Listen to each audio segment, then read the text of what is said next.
Okay, good morning. Today's class is how to build a globally relevant brand and business. We're currently live streaming the first 10 minutes of the introductory part of today's class. Um, for those in our paid membership community, this video is being recorded as well. So that video will be made available for those who missed today's class. But just to give you a background why I put this class together. So for those who know the work that I do, you know, we reach people around the world and we connect with people around the world. But it wasn't always that way, right? So my background was I was in corporate America doing my thing like most people. And then I decided to launch Nazaru and then I left. And basically, when you leave and you're starting a business from the very, very beginning, and what's really happened to me as well is you have to start fresh, right? Because I've spent over a decade in corporate. That's all I've known pretty much my career. So starting a business with an idea of reaching people around the world is really a big deal, right? But nobody knows you, right? Nobody knows what your solutions are. Nobody knows what it is you're trying to accomplish. So you are really like ground zero. And over the last couple of years, I've applied several principles that has allowed this work to reach, countless many around the world, and extremely successful in the way we message to the right people and being able to connect with the right profile of people that we wish to engage with, because at the end of the day you're not going to be able to serve everybody. Like I teach in my business development class, understanding your customer profile and the value proposition that you're presenting to your profile and helping them achieve their goal. That's what business is about. So for us as well, that's something that is clear. But the uniqueness of the work that I do, it's not just reaching people in my local community, it's making my work relevant to people around the world, making the brand stand for something to people around the world, making our services be in demand from people around the world. And even just yesterday, I was talking to one of my clients, and she told me some of the things she was doing. I said, "Wow, what you're doing!" I remember the very stage of what I was doing. What you're doing is a known industry, right? So it's a known industry, even though it's challenging to build in that space. And I gave an example of the work that I do.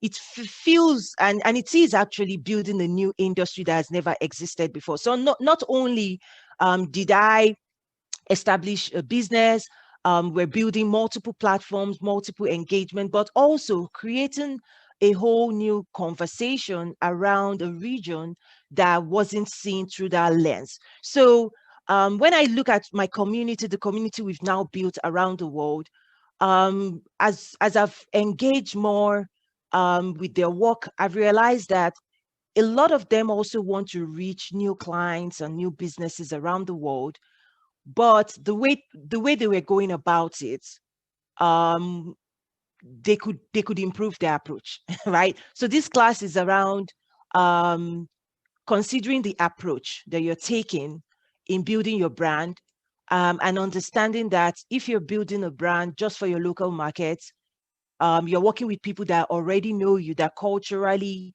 you already understand them. um so it's easier to do business within the community we live in. But when we now want to reach people across the border, like cross-border transactions, there are nuances in terms of how we position ourselves and our brand. Okay. So today's work, for those who also attend some of my classes, I always begin with the big picture. Okay, this is maybe I'll come back to this afterward. Well, this is for the community that I serve. It's a trade and investment network. This is our calendar of events. So this January, today we're covering how to build a globally relevant brand. Next month we'll be covering business development. You need to take the business development e-course on the community first, and then we'll be talking about the agricultural value chain in February. So let me get into today's class.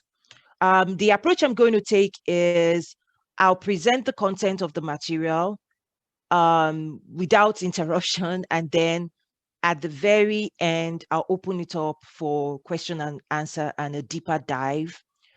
So one of the things I always like to do is big picture. Okay. A lot of times when we want to build a business, we may not understand the different moving pieces. We're working on one thing at a time, and we're not paying attention to other things. So the way I created the slide is just to get people to see the big picture, to understand that when you're building a business, you need to consider who you are. And when I say you, it could also be your team, you and your team, right? So if you're a solopreneur, you need to assess what you're bringing to the table, right? Because when people engage with you in doing business, they are engaging with you, right? They're engaging with an individual. When they search for your business, they're looking at, okay, who is the person behind this business? What's their profile? What's their experience? What are their values? What's their reach? Can this person deliver on their promise to me, right? So even if you're working in your local market, oftentimes, one of the things I like to say is we do business with people we know and we trust. So there's opportunity in your local market for people to make introductions for you, for people to open doors for you, for people to be able to quickly trust you by saying, oh, yes, I've heard about your business. Oh, yes, I've heard about you. Wow, yes, I feel comfortable doing business with you. But once you go into cross-border business, international business, you have to actually work extra hard to build meaningful relationships that can translate to business opportunity. So let me say that again. In international business, you need to work extra hard to build meaningful relationships that eventually can translate to business opportunities. Many people want results without investing time in making sure people feel comfortable with them, that people understand them as well. So this is what we're going to cover in details in the next couple of slides. And for those, live streaming, we're going to stop the live stream now, and we're going to invite you that if this is something of interest to you, you should have a link in the subject line of the live stream. Feel free to register through that link and join us on the Trade Network. And within the network, you go into events. We have a bunch of events lined up already, but look for the one that says how to build a globally relevant brand, and click on the Zoom link to join this conversation. Okay, so we're going to go deep now for the next hour, and I'm going to open it as well for interaction. So let's get to the deep dive. Okay.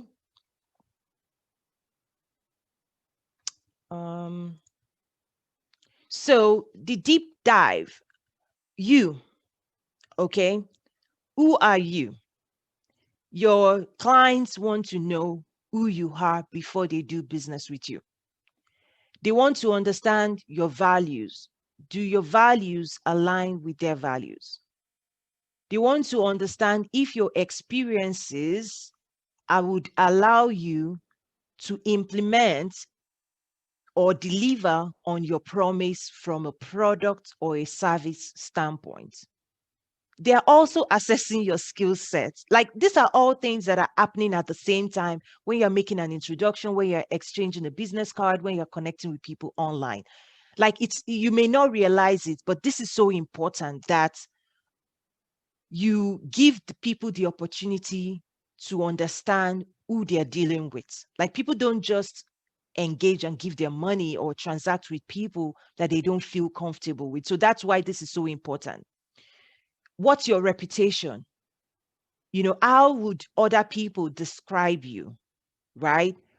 Because again, people in your local community, we like to say local community, regional community, global community, those who you do business with within your city, within your state, it's easier for them to feel comfortable with you. It's easier for them to get to know you. It's easier for them to relate with you. not so much when you're doing international trade. That's why you have to be able to work on yourself. Because when you show up to trade conversations, you are being assessed. Because we do business with the people we know and the people we trust. We do business with the people we know and the people we trust. So work hard to build trust.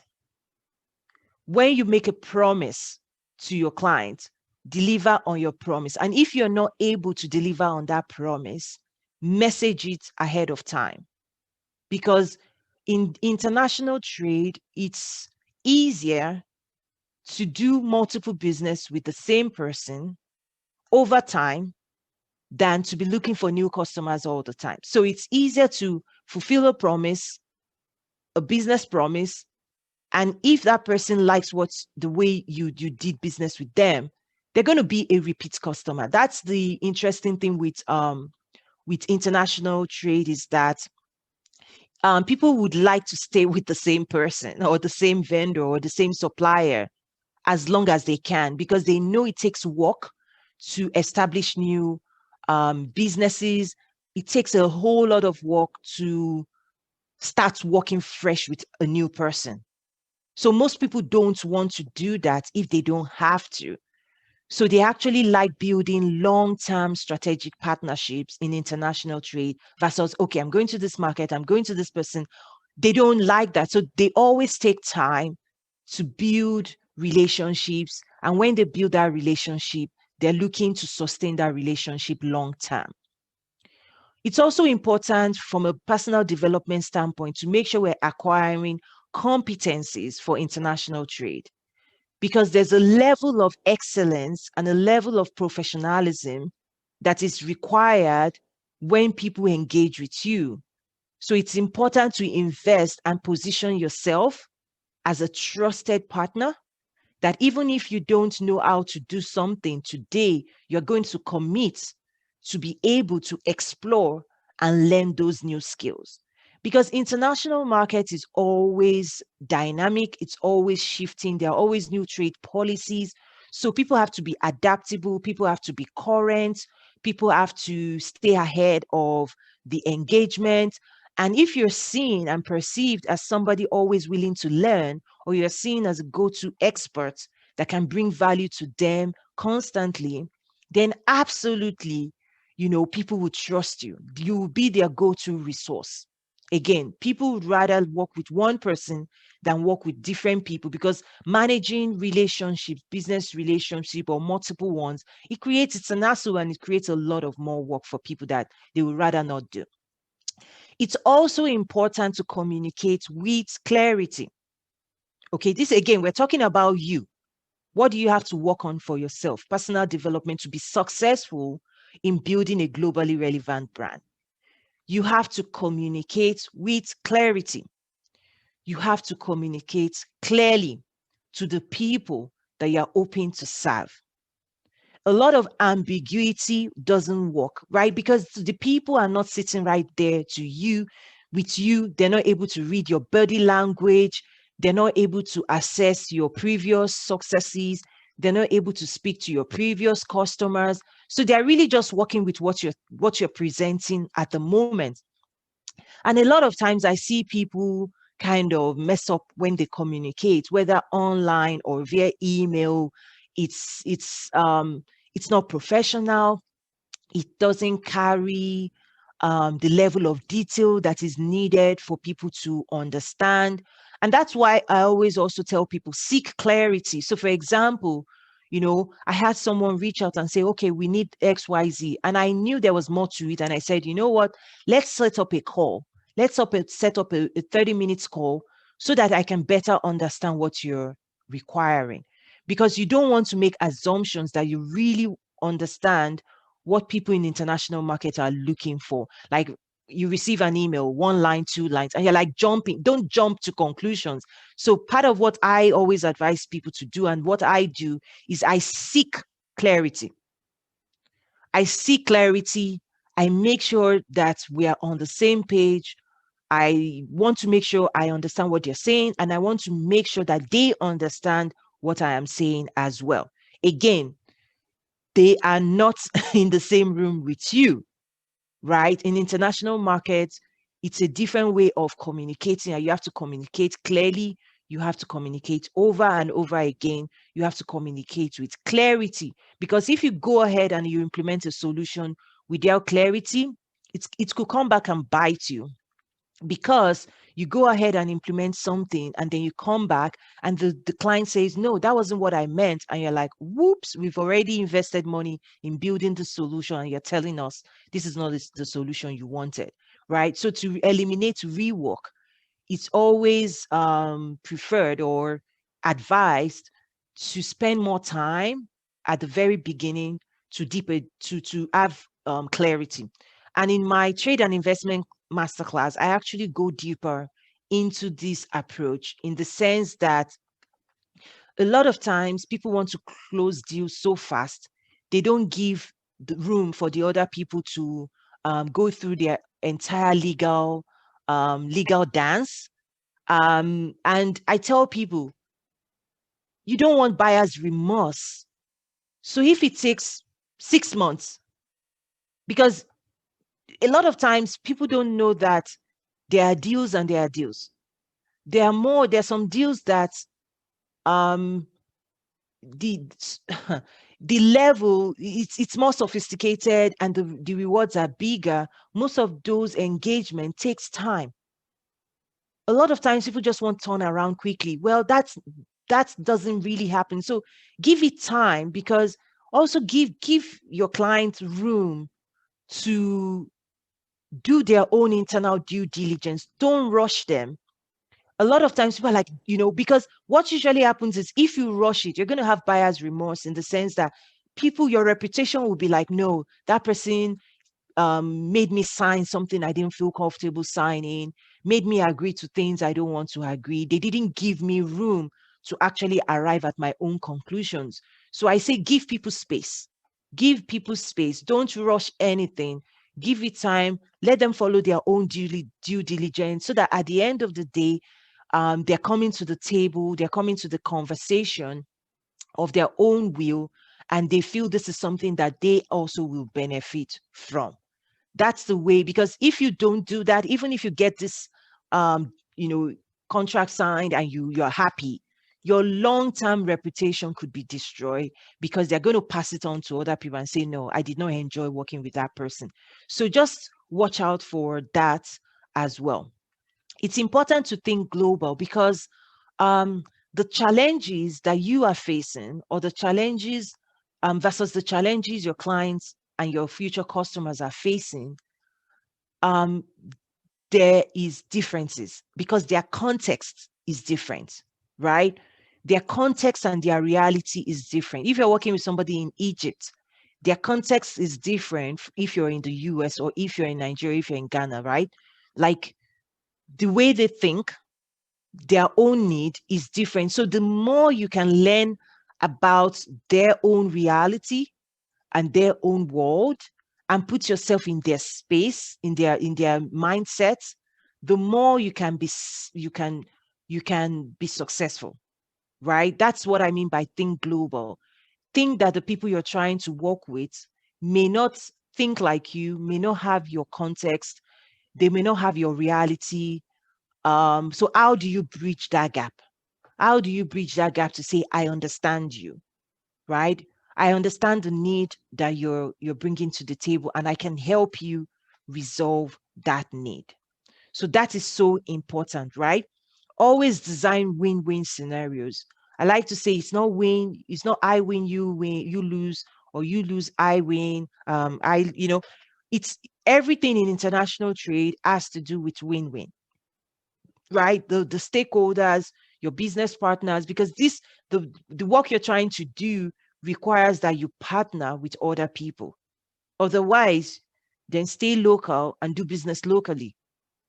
But when you're going regional or global, you have to start establishing strategic partnerships, strategic alliances, strategic business engagement, So you have to start understanding that the people you're working with have to win for you to win.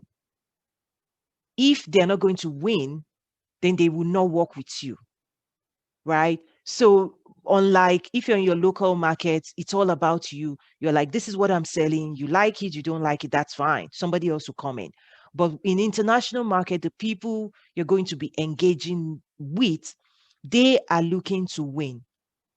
And in some way, you have to take a responsibility to also helping them win, and helping them win so that you can win. But if you're only concerned about you, then people don't want that. You're like, okay, I'm not here to make you happy. I'm here to do business. I'm here to explore opportunities where I can advance my goals with the help of your services or your product. So if your product is not relevant to me achieving my goal, then why are we even talking? So that's why I appeal to people in our community, like always seek win-win scenarios with the people that you engage with. Also, I say show up. A lot of people do not show up. A lot of people assume that the opportunities that they are seeking would find them, versus the other way around. Is that when you show up, when you make yourself available, when you present your work to as many people as possible, that is actually what opens doors for you to attract, right? Attract. You need to start attracting people to you, clients, customers, bringing them in. Okay. In the other slides, we'll talk about some of the things you can do to bring people into your world, right? You need to show up. You need to show up in the community of the people that the decision makers, the stakeholders that you seek to work with. In my business development class, which the e-course is available on our trade network, I teach your customer profile, right? Who are your customers? What do they look like? Where are they? On the global landscape or on the regional landscape, you need to work on who are the people I seek to work with? Who are they and where are they? And you need to show up where those people are. You need to go find them. You need to engage with them. You need to present yourself to them through marketing and different means. You need to make sure that you are positioning that they can also find you. If they cannot find you, then they cannot do business with you. So it's so important that people show up in the community that they seek to do business with. If you want to do international market or international trade, that means you need to make sure you are in the room where international trade conversations are happening. So that's the question I have for you today. The community you're part of, the conversations you're engaging with every day in the last year. Think about the last year. Were you in the rooms where international trade were being discussed? Because if you're not in those rooms, then you are not relevant in the markets, in the international or regional markets. Because those conversations are happening. We host events because of those reasons. We bring people together. We have our digital community exactly for those reasons, to say, get into the room, get into the community where international business is being discussed. And I find people not realizing that you have to step out of your comfort zone to research where those rooms are, where those communities are, and you need to make sure you're in there. Because when those conversations are happening, when those business opportunities are being discussed, it's in those rooms, it's in those communities. The stakeholders are there engaging with one another, making introductions, establishing partnerships like that. So if you want to be a part of that global market, you need to step out of your comfort zone. Okay. So these are things that whether it's you or your team, or your community. These are just a few things that need you need to invest in. Understanding that the business you seek, the engagements you seek, the partnerships you seek, people want to get to know you. They want to know your background, know your experience before they even consider to do business with you.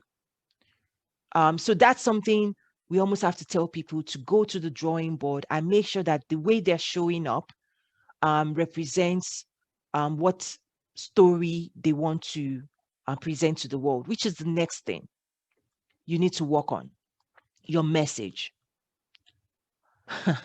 How are you communicating in all the community and in all the places you find yourself, whether your team or you as an entrepreneur and a leader? What message are you putting out there? Right?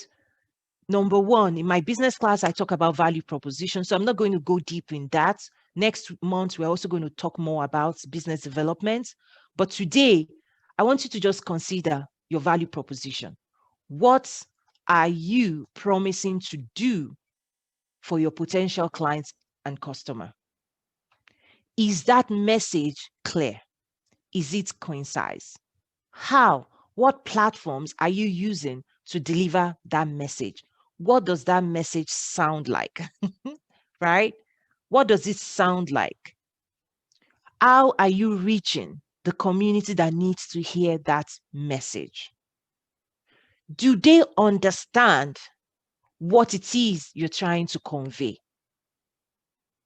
Do they understand the message you're trying to bring to your potential clients and customers?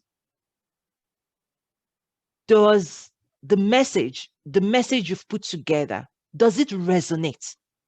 A lot of times, we just blast things out there. We just say, buy from me, buy from me, buy from me. Like, we're like, buy, buy.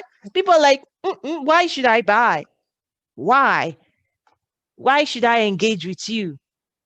Why should I do business with you? Why should I partner with you? Why? So you need to explain to people and you need to communicate to people the way they seek to understand you, right? You need to make sure you're communicating to your potential clients. Remember, when it comes to building a brand that is globally relevant, okay, we want it to be globally relevant. That brand messaging, the message you're putting out there, must carry a message that the people in that world across from you, the people that you seek to work with, it has to be a message that they understand. It has to be a message that connects to them and you present it in a way that they understand. We also talk about the power of content marketing, right? Are you telling stories or are you helping them solve challenges through content marketing? Are you bringing solutions? Like in today's world with disruptions, right? People don't just buy from people. They look at you and your product as a solution. You have to become a solution and you have to help them answer their questions. We talk about customer service. Customer service could happen, after they've bought from you, but before they buy from you is where this comes in, where you're already sharing information with them, you're educating them, you show you care about them, you show that your solution is here to support them, and you be with them on the journey, on the purchase journey, right? So content marketing is something people don't invest enough in, but with global competition right now, everybody's competing for the attention of the same customers that you're going after. The way to set yourself apart, different, and to win is through the content you're putting out there, the stories you're telling, the message you're putting out there, and people perceiving, um, you know, what it is you can do for them. That's the way to compete better in today's landscape. You can't just assume that people would come to you because you're right. No, you need to actually start helping them solve their biggest challenges and then building that relationship with them before they actually buy from you. It's also important, and people don't see this enough. Like in the world of international trade, if you're operating locally, word of mouth and other informal means of spreading the word might work.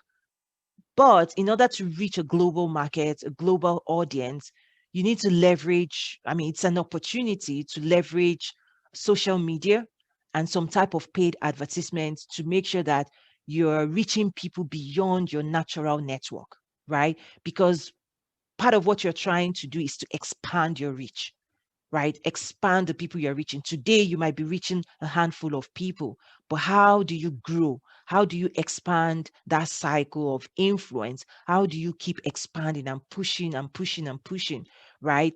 And how do you tap into networks beyond your reach? And those are the things that we've done. We've done it so successfully over the years, and we've grown and grown, and we continue to grow because we tell our story, we teach people, we educate people, and the information we share. Even just yesterday, someone reached out, for example, on Facebook and say, "Hey, I don't know you, you don't know me, I saw some of your content.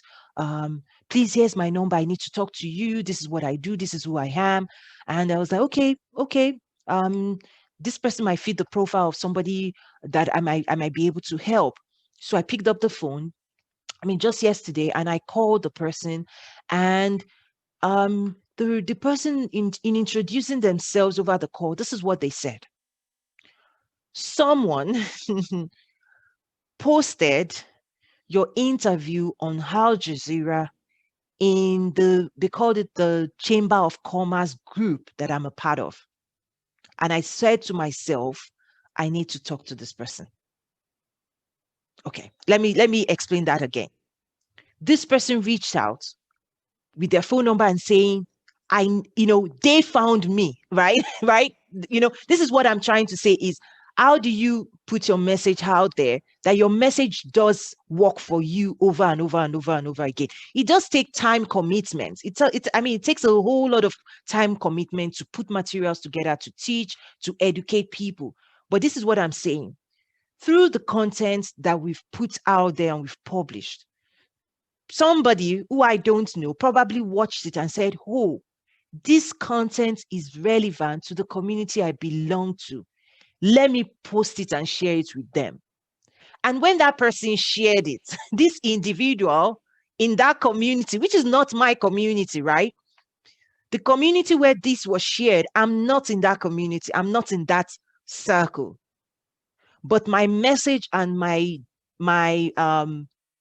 content, the content we've put together, got into that network, and people in that network came to the conclusion that they needed us, that they needed us. And part of what he then said was, "Toyin, this is something I'm working on. We'd like to officially invite you to be to